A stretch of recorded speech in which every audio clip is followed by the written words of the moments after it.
Journée mondiale de lutte contre la tuberculose ce 24 mars 2022 sur le thème « Investir pour mettre fin à la tuberculose, sauver des vies ». Le directeur général du Programme national de lutte contre la tuberculose, Jocelyn Maoumbu, s'exprime dans ce journal. Nous parlerons également des agents externes du service gynécologique du centre hospitalier universitaire de Libreville qui sont en grève. Ils revendiquent leurs primes. Naomi Samba vous apportera plus de précisions. En début de ce journal, nous parlons de la journée nationale de l'enseignant qui a été célébrée, on va dire, à l'église catholique des Rois Mages d'Akébéville, une rencontre spirituelle qui a d'ailleurs vu la présence du ministre de l'Éducation nationale, Camélia Ntuntum. Reportage, les images sont de Floris Mapango. C'est l'église catholique des Rois Mages d'Akébéville qui a célébré une messe en mémoire des enseignants décédés et ceux qui éprouvent assez de peine dans l'exercice de leurs fonctions. Ce rendez-vous, tant attendu par les instituteurs venus nombreux, s'est rendu possible en présence des officiels. Chacun d'entre nous est passé par un enseignant pour devenir ce qu'il est aujourd'hui. Et c'est pour ça que je préfère célébrer la vie, ne pas pleurer leur disparition parce qu'ils sont avec nous. Les morts ne sont pas morts, ils sont juste dans la pièce d'à côté, comme nous dit saint Augustin. Et je vous invite, ceux qui sont restés, qui sont avec nous, de pouvoir poursuivre ensemble, travailler d'arrache-pied pour une éducation de qualité. Nous poursuivons les mêmes objectifs que ceux que nos dévanciers ont commencé. Nous puissions le poursuivre au nom de la continuité du service public, mais aussi des valeurs cardinales et surtout ne pas oublier que l'enseignant est un modèle pour la société. Camélia Ntuntum, ministre de l'Éducation nationale, en ces termes remercie les enseignants et les parents des disparus de cette corporation. Et donc, c'est avec humilité que nous vous disons merci pour votre présence aujourd'hui. Nous sommes de tout cœur avec vous. Merci aux familles de nos illustres disparus qui ont fait le déplacement, qui sont également présents avec nous. Que Dieu veille sur l'âme de ceux qui nous ont précédés et que Dieu nous donne à tous la sagesse de Salomon pour poursuivre la mission noble qui est la nôtre au ministère de l'Éducation nationale en tant qu'enseignant, en tant qu'encadreur au niveau de l'administration centrale. Et lorsqu'il faut prendre des décisions, parfois que certains peuvent juger pas toujours justes, mais nous devons avoir le courage de David pour prendre ces décisions-là pour faire avancer les choses. Que Dieu vous bénisse tous, qu'il veille sur vos familles respectives en ce temps de carême et que ce temps de carême soit un temps propice pour un nouveau départ de dialogue, de tolérance, de pardon et de paix. La journée nationale de l'enseignant de cette année sur le thème « Les enseignants au cœur de la relance post-Covid » a arraché du sourire chez de nombreux syndicalistes, vu que pour la première fois, un 23 mars a rassemblé enseignants et officiels. Comme je l'ai annoncé au sommaire de ce journal, nous parlons à présent de la journée mondiale de lutte contre la tuberculose ce 24 mars 2022 sur le thème « Investir pour mettre fin à la tuberculose et, on va dire, sauver des vies ».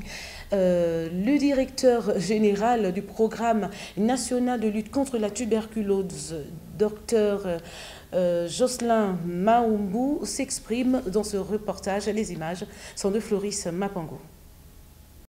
Le 24 mars de chaque année, le monde entier célèbre la journée mondiale de lutte contre la tuberculose pour faire mieux connaître au grand public les terribles conséquences sanitaires, sociales et économiques de cette maladie et pour que le plus grand effort soit consenti afin de mettre fin à l'épidémie mondiale de tuberculose.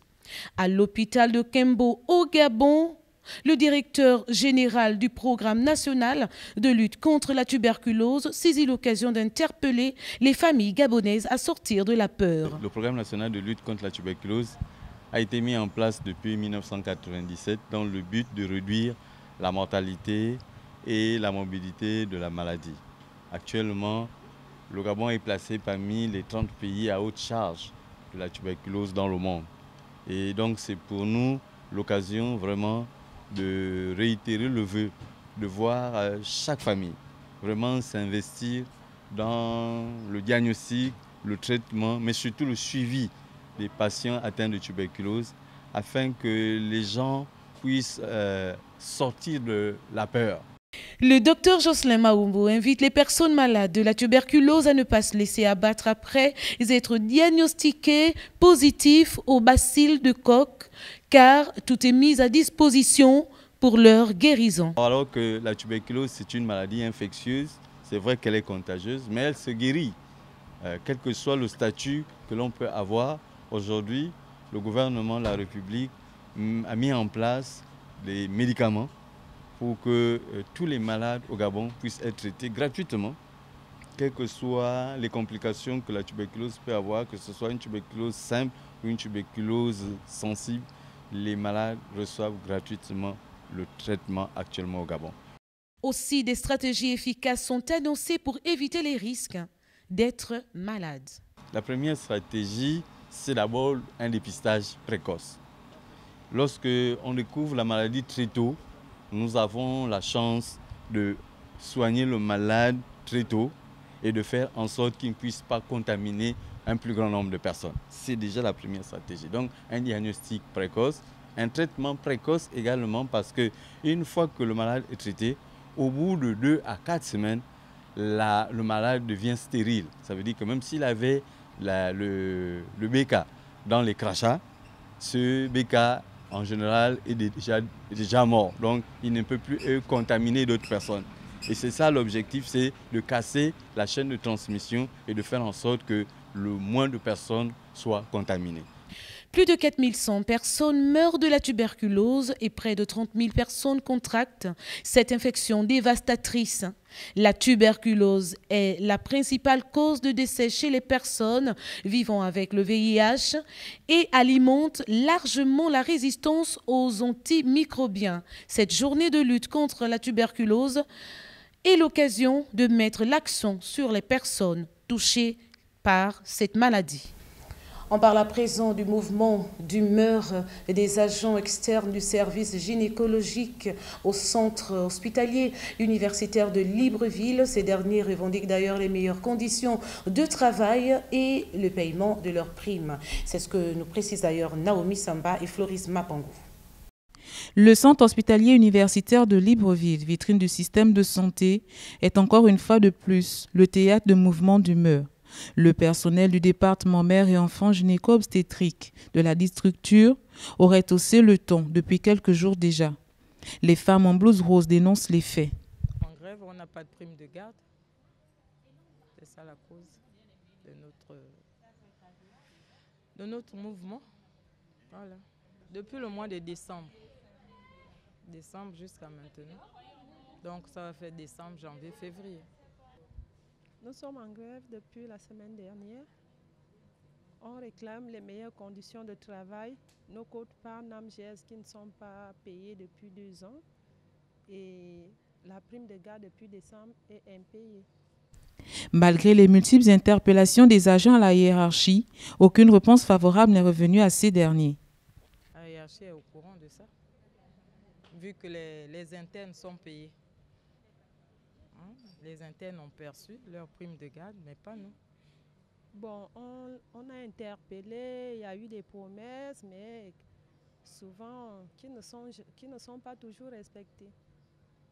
En dépit de tout, un service minimum est assuré conformément aux textes en vigueur relatifs aux droits de grève intergabonaise, dans l'espoir que leurs revendications soient prises en compte. Les patients qui arrivent, il y a des internes là-bas. Il y a des internes et les médecins qui travaillent. Mais on souhaite juste qu'on nous donne nos primes de garde, parce qu'on laisse nos maisons pour venir dormir ici, les moustiques, tout ça. Bon, on fait un service minimum. Si la dame est avancée, on l'examine. S'il faut pratiquer l'accouchement, on le fait. Mais si elle est peut-être à un doigt, qu'elle peut encore aller ailleurs, on réfère. Qu'elle nous paye nos quotes-parts et puis qu'elle améliore les conditions de travail. Vivement que de la rencontre qui s'est tenue ce matin entre syndiqués responsables hiérarchiques jaillissent des solutions de sortie de crise. Une interrogation au cours de ce journal. Voilà, le port du foulard est-il obligatoire pour la femme africaine? En tout cas, certains ont répondu à cette question dans ce reportage de Naomi Samba et de Floris Mapango. Autrefois pratique courante, le port du foulard était presque perçu comme un revêtement obligatoire chez la femme, puisqu'il retranscrivait un langage particulier selon différentes coutumes. Est-il encore obligatoire ou pas? Certaines personnes répondent à cette question. Le foulard est bien pour la femme africaine. D'accord. Et c'est comme ça. Moi-même, je suis chrétienne. C'est rare de me trouver sans foulard. Obligatoire dans une religion, dans l'islam. Mais dans d'autres religions, ce n'est pas obligatoire. Donc, je pense que le non-port de foulard n'est pas une dépravation. Hein. Enfin, ça dépend. Hein, parce que tout le monde ne porte pas forcément le foulard. Parce que certains considèrent que non, le foulard, c'est des personnes âgées qui doivent... Tout comme le tissu wax ou le pagne africain, le port du foulard comme accessoire gagne en popularité en embellissement dans le style populaire. Le foulard fait partie de la beauté de la femme africaine. Oui, d'après moi, c'est vrai. Il y a des tissages, il y a un peu de tout, mais sur ça, tu peux aussi poser ton foulard. Ça ne dérange pas. Le foulard, c'est un habillement. Hein. Ça peut... bon, c'est quelque chose qu'on peut marier avec son vêtement, sa robe, ou bien ça dépend de la tenue. Devant la croyance d'un billet direct en enfer en cas du non-port du foulard, les réactions sont négatives. Le temps évolue, les hommes changent. Hein? Pour eux, avant il n'y a pas de tissage, aujourd'hui c'est le tissage, ça fait partie de leur beauté. Ouais, je ne suis pas une femme, mais j'espère. Hein? Voilà. Mais c'est écrit où? Dans la Bible. Je ne pense pas. Hein? Il est certes bien d'innover, mais dans cette innovation, il est important de garder ses valeurs. Pour les Africains, le port du foulard devrait être pratiqué pour que les générations futures emboîtent le pas. Suite à ces réactions, les ministres de l'Éternel apportent un message édifiant concernant le port du foulard. Reportage sur les images de Floris Mapango. Le port du foulard dans la société africaine demeure une problématique. À l'ère présente, la mode a pris de l'ampleur. Il est difficile pour la femme noire de porter le foulard au détriment des cheveux artificiels. Le pasteur Leila Kiremi éclaire la lanterne. En principe, les femmes, selon la Bible, comme le disait Paul dans 1 Corinthiens 11, verset 13, les femmes doivent porter le voile. Mais il y a une problématique qui se lève sur le port du voile. Étant donné que la femme porte les cheveux sont une représentation du voile. Et aucune femme n'a le devoir de couper ses cheveux sans l'autorisation de celui qui a autorité sur elle, c'est-à-dire l'homme. Et l'homme n'a pas devoir de porter les cheveux parce qu'il est sous l'autorité de Dieu et Dieu le couvre déjà. Or, aujourd'hui, le voile est beaucoup plus une forme de spiritualité. Le révérend pasteur Jean-Jacques Piécoura relève également l'importance du port du foulard, surtout en milieu chrétien. Le port du voile fait partie en temps normal de l'habillement de la femme. Quand une femme s'habille, ça commence de la tête en temps normal jusqu'aux pieds.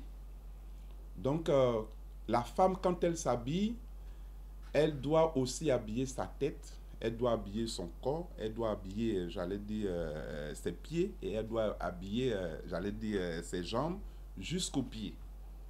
Et quand la Bible nous dit de prier, la Bible dit dans 1 Thessaloniciens, le chapitre 5, le verset 17, prier sans cesse.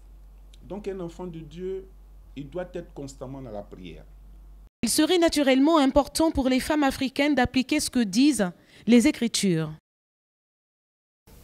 En religion avec le révérend pasteur Ambédé du Congo Brazzaville qui apporte un message édifiant en vue de rehausser, de réconforter les familles abattues. Nous l'écoutons dans ce reportage de Naomi Samba. Les images sont de Boris Mikolo. Au terme du séminaire qu'organisait l'église du centre d'adoration Hermon le 20 mars dernier, l'apôtre Gustave Ambédé du Congo Brazzaville a rappelé aux familles présentes à cette rencontre quelques principes bibliques, conditions sine qua non de la délivrance familiale. Quand tu n'as pas vu, tu ne peux pas montrer. Quand tu n'as pas entendu, tu ne peux pas dire. C'est parce qu'Ézéchiel a vu qu'il pouvait nous montrer C'est parce qu'il a entendu qu'il pouvait parler. Quelle est ton expérience avec Dieu? Ta famille ait une expérience avec Dieu. Que ta famille ait une relation avec Dieu. Que ta famille ait des témoignages forts avec Dieu. Tu es peut-être en train de traverser un désert. Vous savez, bien-aimé, Dieu est capable de tout. Dieu pouvait prendre Israël de l'Égypte et les déposer en terre promise. N'est-ce pas? Qu'est-ce qui manque à Dieu? Mais Dieu va néanmoins leur dire, levez-vous et marchez. Lorsqu'un membre de la famille est sauvé, il a la responsabilité d'être le char transporteur des eaux du torrent au sein de la cellule. Toi qui es au contact du torrent, c'est toi qui va être maintenant le conduit, la canalisation, qui va amener l'eau là où c'est encore sec. Toi, tu es sauvé pour sauver ta famille. Tu es guéri pour guérir ta famille. Tu es relevé pour relever ta famille. J'ai pas eu ton amen. Tu ne peux pas te dire non, oh, et là-bas ils prient pas, c'est leur problème. Non, tu as été sauvé en premier pour qu'à partir de toi, ta famille soit sauvée. Parce qu'il y a encore tes parents qui sont malades, il y a ta famille qui est dans la sorcellerie, il y a ta famille qui est dans les gangas, il y a ta famille qui est dans la magie, il y en a qui sont dans les citernes, qui sont des sirènes et autres. C'est toi qui dois ramener la vérité. Comme tu as vu, comme tu as entendu, tu peux maintenant être témoin de Christ. Alléluia. Que les familles venues nombreuses à cet enseignement mettent en pratique toutes ces valeurs bibliques qui ont été révélées au cours de ce séminaire. C'est la fin de cette principale édition d'information du soir. Mesdames et messieurs, chers téléspectateurs, merci de l'avoir suivi. J'aurai le plaisir de vous retrouver demain. Mais avant de nous séparer, je me fais le plaisir de vous rappeler les titres de ce journal. Nous avons parlé de la journée mondiale de lutte contre la tuberculose ce 24 mars 2022. Sur le thème « Investir pour mettre fin à la tuberculose, sauver des vies ». Le docteur général du programme national de lutte contre la tuberculose, docteur Jocelyn Maoumbu, s'est exprimé d'ailleurs dans ce journal. Nous avons également parlé des agents externes du service gynécologique du centre hospitalier universitaire de Libreville qui sont en grève. Ils revendiquent leurs primes. Naomi Samba vous a apporté d'ailleurs plus de précisions à ce sujet, mesdames et messieurs. Merci également à l'équipe technique qui m'a accompagnée afin de vous servir tout au long de ce journal. J'aurai le plaisir de vous retrouver demain. Au revoir.